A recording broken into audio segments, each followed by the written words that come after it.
Hello everyone, welcome back to my YouTube channel.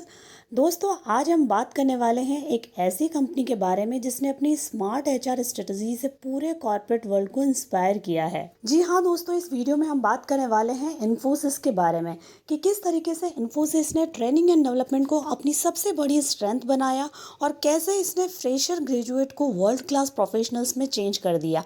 तो चलिए दोस्तों, वीडियो शुरू करते हैं और सबसे पहले बात करते हैं कंपनी के बैकग्राउंड पर। इन्फोसिस की शुरुआत 1981 में एनआर नारायण मूर्ति और उनके कुछ फ्रेंड्स ने की थी। आज ये वर्ल्ड की लीडिंग आईटी कंपनी में से एक है।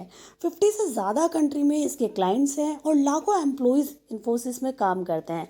लेकिन इन्फोसिस को खास बनाता है उसका ट्रेनिंग एंड डेवलपमेंट मॉडल, जो इसे दूसरी कंपनियों से एकदम अलग बनाता है। अगर इस केस में हम इन्फोसिस के चैलेंज या प्रॉब्लम की बात करें, तो इन्फोसिस के पास में एक सबसे बड़ा चैलेंज ये आ रहा था कि उसे एवरी ईयर हज़ारों फ्रेशर्स ग्रेजुएट को रिक्रूट करना होता था, लेकिन उनके पास में प्रैक्टिकल स्किल्स नहीं थी। अब इन्फोसिस ने ये महसूस किया कि फ्रेशर ग्रेजुएट के पास में थ्योरेटिकल नॉलेज तो है बट प्रैक्टिकल स्किल्स नहीं है। तो कंपनी ने इसे सिर्फ एक एचआर चैलेंज नहीं माना, बल्कि इसे एक स्ट्रेटेजिक इन्वेस्टमेंट अपॉर्चुनिटी की तरह देखा और इसी प्रॉब्लम का सलूशन निकाला इन्फोसिस ने और दुनिया का सबसे बड़ा कॉर्पोरेट ट्रेनिंग सेंटर बना दिया, जिसका नाम रखा Infosys global education centre Mysore. और ये सेंटर एवरी ईयर 15 से 20,000 ट्रेनीज को ट्रेन करने की कैपेसिटी रखता है और इस सेंटर को कॉर्पोरेट यूनिवर्सिटी भी कहा जाता है, क्योंकि इसका ट्रेनिंग एनवायरनमेंट किसी कॉलेज से कम नहीं है। यहाँ पर दी जाने वाली ट्रेनिंग को 3 फेजेस में डिवाइड किया गया है, जिसमें सबसे पहला फेज है फाउंडेशन ट्रेनिंग। ये जो ट्रेनिंग है वो लगभग 8 से 12 हफ्तों की ट्रेनिंग होती है, जिसमें नए फ्रेशर एम्प्लॉयज़ को कॉर्पोरेट वर्ल्ड में काम करने के लिए प्रिपेयर किया जाता है। इसमें इन एम्प्लॉयज़ को बेसिक प्रोग्रामिंग सिखाई जाती है, कुछ सॉफ्ट स्किल्स के बारे में सिखाया जाता है और टीम वर्क और लीडरशिप मॉड्यूल के बारे में भी सिखाया जाता है कि किस तरीके से टीम में काम किया जाता है, एक अच्छे लीडर की क्या क्वालिटी होनी चाहिए, किस तरीके से वो अपनी लीडरशिप स्किल को डेवलप कर सके।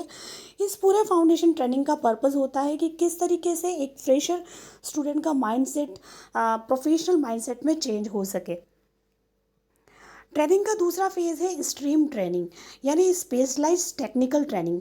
फाउंडेशन ट्रेनिंग के बाद में एम्प्लॉयज़ को उनके फ्यूचर प्रोजेक्ट डोमेन के अकॉर्डिंगली उनको स्पेशलाइज्ड ट्रेनिंग दी जाती है। यानी अगर कोई एम्प्लॉय क्लाउड प्रोजेक्ट पर काम करना चाहता है तो उसे क्लाउड प्लेटफॉर्म पर ट्रेनिंग दी जाती है। अगर कोई एम्प्लॉय डेटा एनालिस्ट रोल के लिए काम करना चाहता है तो उसे data sciences machine learning modules के बारे में सिखाया जाता है। बैंकिंग फाइनेंस क्लाइंट के लिए डोमेन स्पेसिफिक नॉलेज और रियल वर्ल्ड केस स्टडीज़ दी जाती हैं। तो यहाँ इस फेज़ में इन्फोसिस हर ट्रेनी को उस टेक्नोलॉजी में एक्सपर्ट बनाने पर फोकस करता है, जिससे वो फ्यूचर में उस प्रोजेक्ट पर काम कर सके। ट्रेनिंग का तीसरा फेज़ है live project simulation and assessment. यानी इन्फोसिस सिर्फ क्लासरूम ट्रेनिंग तक ही लिमिटेड नहीं है, बल्कि वो अपने ट्रेनीज़ को रियल टाइम प्रोजेक्ट एनवायरनमेंट में ढलाना चाहता है ताकि वे एक्चुअल क्लाइंट सिचुएशन को समझ सके। तो यहाँ पर ट्रेनीज़ को कुछ सिमुलेटेड क्लाइंट प्रोजेक्ट्स दिए जाते हैं, उन्हें end to end solution design करने होते हैं। यहाँ पर परफॉर्मेंस का डिटेल फीडबैक दिया जाता है ताकि वे इंडस्ट्री के लिए रेडी हो सके।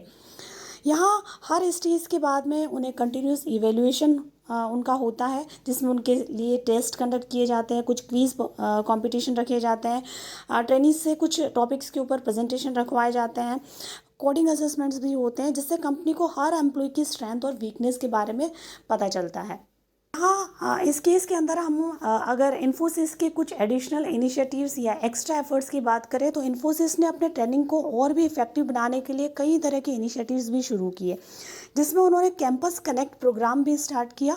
इन्फोसिस ने कई यूनिवर्सिटीज़ के साथ में मिलकर उनके करिकुलम को इंडस्ट्री स्टैंडर्ड से अलाइन किया ताकि स्टूडेंट पहले से प्रिपेयर हो सके और वहीं पर वो स्टडी के साथ में अपने आप को ट्रेन कर सके। इसके अलावा इन्फोसिस ने एक ऑनलाइन लर्निंग प्लेटफॉर्म भी तैयार किया, जिसके माध्यम से अगर कोई एम्प्लॉयज़ कुछ नई स्किल्स या कुछ नए डिजिटल प्लेटफॉर्म से कुछ नई स्किल्स को सीखना चाहते हैं तो वो इस प्लेटफॉर्म का यूज़ कर सकते हैं और अपनी स्किल को डेवलप कर सकते हैं। तीसरा, उन्होंने कंटिन्यूस लर्निंग कल्चर स्टार्ट किया। कंपनी में लर्निंग सिर्फ ऑनबोर्डिंग तक ही लिमिटेड नहीं रखी, बल्कि उन्होंने एवरी ईयर नए टेक्नोलॉजिकल मॉडल्स पर काम करना स्टार्ट किया, लीडरशिप वर्कशॉप करना स्टार्ट किया, ताकि एम्प्लॉयज़ को एवरी ईयर कुछ नई स्किल्स को डेवलप करने की अपॉर्चुनिटी मिल सके। तो यहाँ इन्फोसिस की स्ट्रेटजीज़ और नए इनिशिएटिव्स का रिजल्ट ये निकल कर आया कि जो सबसे बड़ी प्रॉब्लम वो फेस कर रहे थे कि न्यू फ्रेशर जो कैंडिडेट्स थे या न्यू फ्रेशर एम्प्लॉयज़ थे, उनके अंदर स्किल्स की कमी जो देखी जा रही थी, उस कमी को उन्होंने पूरा किया अपने ट्रेनिंग सेंटर के माध्यम से। यानी अब फ्रेशर ग्रेजुएट अब 3-4 महीने में ही प्रोजेक्ट के लिए रेडी प्रोफेशनल बन जाने लगे। प्रोजेक्ट डिलीवरी का टाइम कम हुआ और क्वालिटी बहुत अच्छी हो गई। तीसरा, एम्प्लॉय सेटिस्फेक्शन और रिटेंशन रेट में भी बढ़ोतरी हुई। इन्फोसिस को क्लाइंट के सामने एक हाईली स्किल्ड वर्कफोर्स प्रोवाइड करने में मदद मिली। दोस्तों, ये थी इन्फोसिस की ट्रेनिंग एंड डेवलपमेंट मॉडल की केस स्टडी। मिलते हैं हम अगले वीडियो में एक नई केस स्टडी के साथ में। Thank you.